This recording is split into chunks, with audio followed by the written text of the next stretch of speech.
Eksplorasi konsep modul 3.1.A.4.1 Prinsip pengambilan keputusan oleh IKADEK Permana CGP Angkatan 4 Kota Denpasar.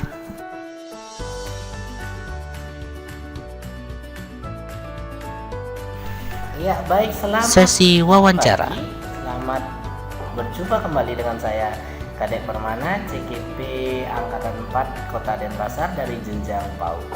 Dan hari ini saya akan melakukan kolaborasi dengan rekan kerja saya atau teman di tempat kerja, yaitu silakan Bu Guru perkenalkan dirinya, Bu Guru.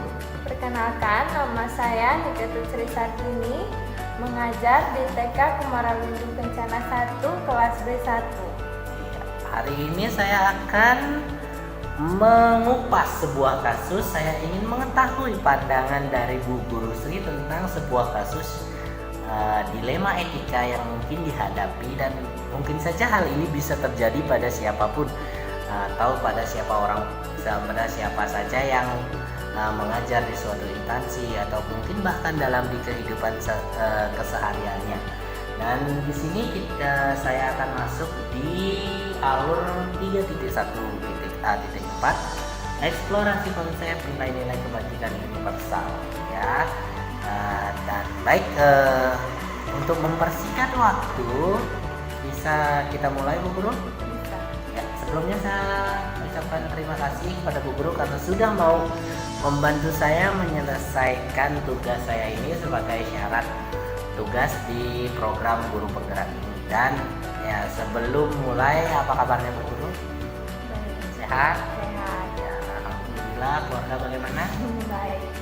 Terima kasih sebelumnya. Ya, di sini kita ngobrolnya santai aja ya, santai. Ya, mau ketawa juga boleh atau bagaimana ini, karena kadang dalam kesantaian itu kadang kita menemukan hal-hal yang tak terduga juga. Dalam artian bahwa kita tidak perlu terlalu idealis lah menghadapi sesuatu hal seperti itu. Kadang dalam kekonyolan sesuatu kasus pun bisa kita buat konyol dan kita bisa mengambil hikmah dari sana, ya, sama seperti kehidupan juga. Lah, kenapa jadi curhat? Ya, baik. Untuk sebelumnya, untuk video ini mohon maaf seandainya memang ada kekurangan atau terkesannya kami bercanda atau bagaimana. Ini bukan hal yang disengaja atau bagaimana, hanya ingin mencairkan suasana saja. Karena nanti saat kita merefleksi sesuatu, kita harus melihat sesuatunya itu dari berbagai sudut pandang. Kita tidak boleh melihatnya hanya dari satu sudut pandang saja, ya. Baik, sebelumnya saya mau bertanya sama Bu Guru sebelum kita menginjak ke kasus deh. Mungkin di kehidupannya Bu Guru atau perjalanan hidupnya Bu Guru, dari Bu Guru itu istilahnya sekolah dari jenjang istilah SD, SMP, masuk ke SMA, berikut perguruan tinggi, itu ada nggak pernah Bu Guru mengambil satu keputusan di jenjang itu yang Ibu Guru anggaplah masih Bu Guru pertanyakan sampai sekarang? Nah, kalau kayak saya nih, contohnya saya pernah mengalami dilema ketika saya itu ingin bersekolah di Tata Boga, tapi ayah saya tidak bisa memberikan saya sepeda motor, dan akhirnya saya sekolah di jurusan seni lukis. Dan saya masih penasaran, seandainya saya berhasil masuk ke Tata Boga itu, apakah sekarang saya sudah jadi seorang chef di sebuah hotel bintang 5 atau memiliki sebuah restoran? Yang jelas-jelas pasti kalau saya punya restoran itu pasti bangkrut, ya, karena sekarang pandemi seperti ini. Iya. Ya, mungkin ada pengalamannya Bu Guru yang bisa Bu Guru ceritakan dulu sebelumnya? Ada sih. Ya. Ya, hampir sama lah sama Pak Guru Kadek. Ya. Dulu kuliahnya tuh pengen di kedokteran hewan gitu, tapi karena orang tua juga mungkin karena biayanya, karena biaya kedokteran itu kan lumayan. Terus di keluarga itu orang tua bilangnya karena nggak ada yang jadi dokter, jadi bapak nggak ngasih untuk ke kedokteran, terus diarahin untuk ke guru, soalnya bapak juga guru. Berarti Bu Gurunya belum merdeka, berarti ya, dalam mengambil keputusan untuk jenjang budaya. Nah, perasaannya Bu Guru itu bagaimana sih ketika mendengar, ini menarik nih sebenarnya, ketika mendengar kata bahwa dalam rekam jejak keluarganya tidak ada seorang dokter. Bagaimana sih seorang perasaannya Bu Guru? Sebenarnya ini bagus loh, seandainya kalau memang benar di keluarganya nggak ada rekam jejak seorang dokter, Bu Guru bisa menjadi dokter, itu kan suatu perubahan yang wow banget gitu loh. Kenapa sampai orang tua itu memiliki pemikiran seperti itu? Bagaimana sih perasaannya Bu Guru ketika dihadapkan dengan hal seperti itu? Ya agak kecewa tapi ya terima kenyataan aja sih gitu aja sih. Berarti kita menyesuaikan dengan keadaan yang Iya. akan kita hadapi ya. Ya oke, baik. Ya baik, tanpa berlama-lama lagi ya, mohon maaf ya, itu hanya intermezzo aja sebentar mungkin agar ya Bu Gurunya memiliki suatu pandangan nanti hal apa yang akan dihadapi dalam kasus yang akan dibahaskan. Baik, Bu Guru, saya akan bacakan kasusnya terlebih dahulu. Mohon disimak sebelumnya agar ada sedikit gambaran. Nanti keputusan apapun keputusan yang Bu Guru ambil terkait dengan kasus ini, di sini tidak ada benar salah. Sekali lagi saya tekankan, tidak ada benar salah. Itu murni adalah pandangan Bu Guru sebagai seorang yang memiliki, istilahnya memiliki suatu pandangan dan mengambil keputusan di situasi tertentu. Baik, saya bacakan ya. Kasusnya adalah di sini kita akan mengambil kasus 1. Kasusnya adalah Ibu Tati adalah guru kelas 5 yang merupakan rekan kerja Anda, yang mana sama-sama mengajar di kelas 5. Yang kelasnya paralel. Ruangan kelas Ibu Tati pun persis di sebelah ruangan kelas Anda. Ibu Tati terkenal sangat disiplin dan cenderung galak. Pada sisi lain, Ibu Tati juga bekerja keras dan murid-muridnya pun selalu mendapatkan nilai-nilai yang sangat baik. Sebagian murid-murid sangat takut kepada Bu Tati dan sebagian lainnya bisa menyesuaikan diri. Kepala sekolah Anda dan orang tua murid juga sangat menghargai Bu Tati. Suatu hari Anda mendengar tangisan seorang murid dan pergi keluar untuk melihat asal sumber suara tangisan tersebut. Anda melihat seorang murid perempuan kelas 5 sedang berlutut di atas bebatuan sekolah yang sangat panas hari itu, menghadap ke depan pintu kelas Ibu Tati. Anda melihat Ibu Tati tampak tidak menghiraukan suara tangisan muridnya dan tetap mengajar seperti biasa. Namun Anda bisa melihat bahwa beberapa murid di kelas itu, di kelas Ibu Tati, mencoba untuk mencuri pandang keluar kelas melihat temannya yang sedang menangis dan berlutut di terik matahari. Nah, pertanyaan yang pertama nih Bu Guru ya, apa yang harus Anda lakukan? Apa yang Bu Guru lakukan ketika mendapati situasi seperti ini? Melihat murid yang berlutut di batu itu, Ya. mungkin ditanya kenapa di sini, ngapain, siapa yang naruh di sini, mungkin dibimbing ditanya. Mungkin itu dia karena dihukum sama Bu Tati itu di luar kelas, mungkin dia ada melakukan kesalahan di kelasnya, Bu Tatinya menghukum dengan cara seperti itu. Mungkin saya tanyakan dulu ke muridnya gimana, setelah itu baru saya tanya ke Bu Tati.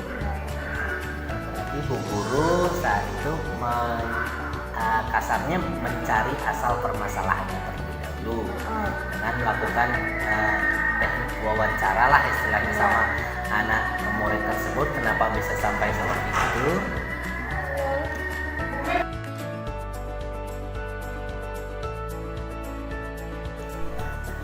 Sesi Ya, baik, wawancara. mohon maaf tadi ada sedikit jeda iklan ya sehingga videonya itu terpotong, dan ya, kita lanjutkan di video kedua ini. Ya, jadi seperti yang dikatakan tadi, Bu Guru artinya melakukan teknik wawancara dengan menggali permasalahannya itu dengan menanyakan anaknya tersebut. Ya, terus pertanyaan yang kedua Bu Guru, apakah guru lain dapat menginstruksi di mana saat itu ada guru lain yang memiliki wewenang atas kelas yang dipimpinnya? Istilahnya begini, apakah ada seorang guru yang bisa istilahnya mempengaruhi keputusan yang diambil oleh guru yang memiliki wewenang, dalam hal ini yang Bu Tati yang menghukum muridnya tersebut? apakah ada Guru yang yang bisa menginstruksi, artinya tidak setujulah dengan keputusan yang dilakukan yang diambil oleh Bu Tati. Menurut Bu Guru, menurut pandangannya Bu Guru, jangan pandangannya Ya. saya. Mungkin ada ya, pasti ya. Soalnya kan Bu Tati kan menghukum murid dengan cara kayak gitu ya, bukan bilang salah. Salah lah, kasih kayak gitu tuh. Apalagi di bawah terik matahari kan panas, anaknya kasihan gitu. Ya mungkin kita tidak mungkin kita tidak katakan salah ya. Kalau kita katakan salah itu kan sudah berkaitan dengan hukum. Mungkin keputusan hukum itu keliru, masih bisa diperbaiki Ya. atau masih bisa dirubah keputusannya itu. Oke, berarti bisa ya, ada yang bisa menginstruksinya itu. Saya juga sebenarnya sih sedikit kurang setuju dengan apa yang hukum itu, karena saya sendiri dulu pernah mengalami ketika saya waktu kuliah. Saya itu di SD Renong, saya punya kebiasaan tadi saya di TK salah satu SD di Renong, terus ada anak kelas 1 SD itu jatuh, lututnya terluka. Saya kebiasaan ngajar anak TK apa sih mungkin ini semua ini, saya gendonglah anak tersebut ke UKS. Tetapi di saat itu kepala sekolah justru memanggil saya, jangan perlakukan anak itu seperti itu, nanti dia jadi manja. Di satu sisi apa yang dikatakan oleh kepala sekolah itu benar kan, benar, anaknya jadi manja toh kalau digendong gitu kan. Tuh. Cuman kita sendiri sebagai seorang guru yang terbiasa dengan anak-anak, memperlakukan anak-anak dengan kasih sayang, mendapati keadaan seperti itu tuh bukan bentuk dari sebuah kasih sayang atau apa, tapi itu kebiasaan aja yang saya lakukan itu. Tapi itu juga benar juga melakukan hal seperti itu. Ada anak yang terluka, kita bentuk tanggung jawab kita lah sama itu. Itulah disebut dilema etika, istilahnya dilema. Di satu sisi Bu Tati memang benar-benar berwenang dengan menghukum anak itu seperti itu, tapi di sisi lain benar juga kita menginstruksi anak itu rasanya tidak mendapat keadilan dengan dihukum seperti itu kan ya. Berarti Bu Guru setuju kalau ada guru yang bisa menginstruksi itu. Nah, pertanyaan yang ketiga Bu Guru, dalam kondisi ini apa yang bisa Bu Guru lakukan ketika Bu Guru sudah bertanya kepada anaknya, anak muridnya, dan mendapati bahwa dia itu di sini katakanlah dihukum ini karena dia melakukan sesuatu hal yang kesalahan apalah yang mungkin bisa diperbaiki dengan melakukan tindakan lain kan, dengan tidak usah ada di istilahnya di anggaplah kalau kayak kasarnya dulu kita di murid tahun 90-an lah Ya. nulis huruf gue Bali, pernah saya mengalami seharusnya kan dari kanan ke kiri, terus saya nulisnya dari kiri ke kanan, penggarisan melayang ke tangan. Itu udah biasa lah, tapi enggak dulu tuh hal seperti itu. Dalam kondisi seperti itu apa yang Bu Guru bisa lakukan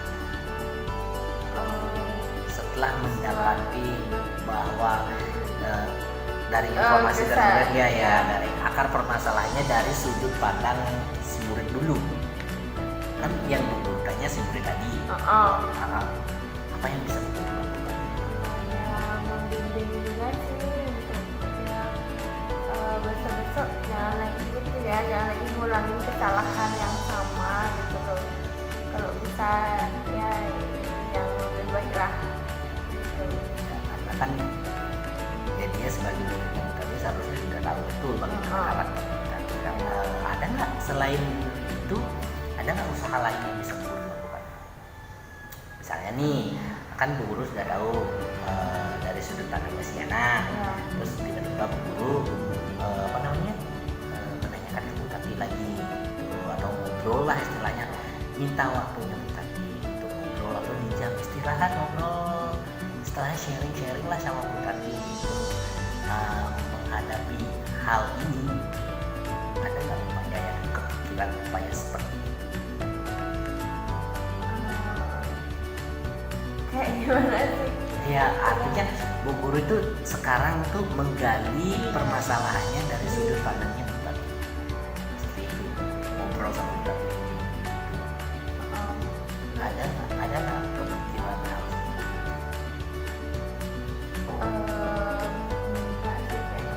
Jadi Bu Guru masih istilahnya seperti ini. Bu Guru masih memberikan atau menghargai wewenangnya Bu Guru sebagai wali kelasnya sendiri. Terima kasih. Dan yang terakhir, pertanyaan yang paling menjadi apa ini ya? Menjadi titik dari kasus ini adalah, dapatkah Bu Guru sendiri menginstruksi Bu Tati mengapa dan bagaimana? Istilahnya Bu Guru tidak setuju dengan apa yang dilakukan tadi itu.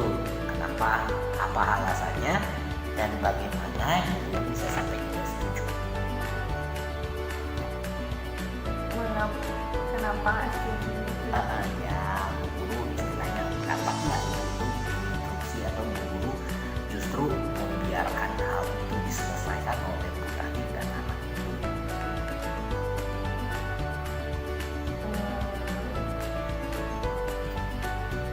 Bagaimana? Nanti lagi.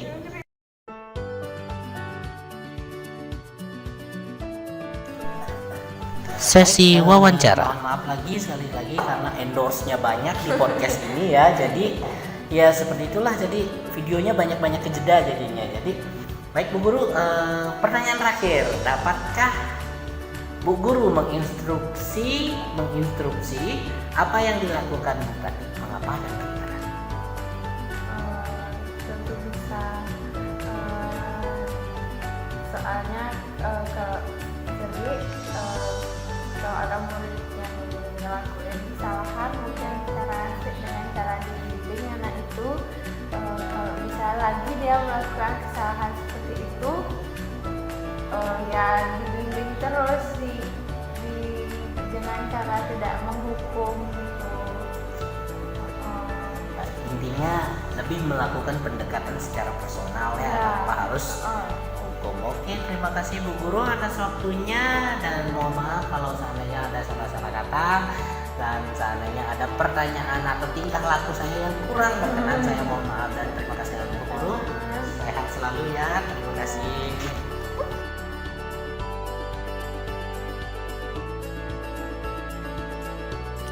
Refleksi dan baik, pembelajaran dari hasil wawancara saya tadi dengan rekan ini. sejawat saya, bahwa dapat saya simpulkan bahwa teman saya masih dalam tahapan yang mengambil keputusan itu benar-benar polos dari sudut pandangnya dia sendiri. Artinya Bu Guru Sri melakukan pengambilan keputusan itu benar-benar atas dasar kepedulian, dan saya tidak bisa mengatakan hal itu buruk, hal itu kurang atau bagaimana, tapi karena apapun keputusan itu bisa kita ambil dan kita bisa melakukan hal itu dengan menyesuaikan dengan keadaan yang terjadi. Semoga saja kedepannya kita bisa lebih terampil dan lebih menguasai lagi teknik cara pengambilan keputusan dengan tahapan-tahapan tirta yang telah kita pelajari di program Guru Penggerak. Akhir kata, sampai jumpa dan salam untuk semua guru hebat yang ada di seluruh Nusantara. Salam Guru Penggerak, Indonesia Maju.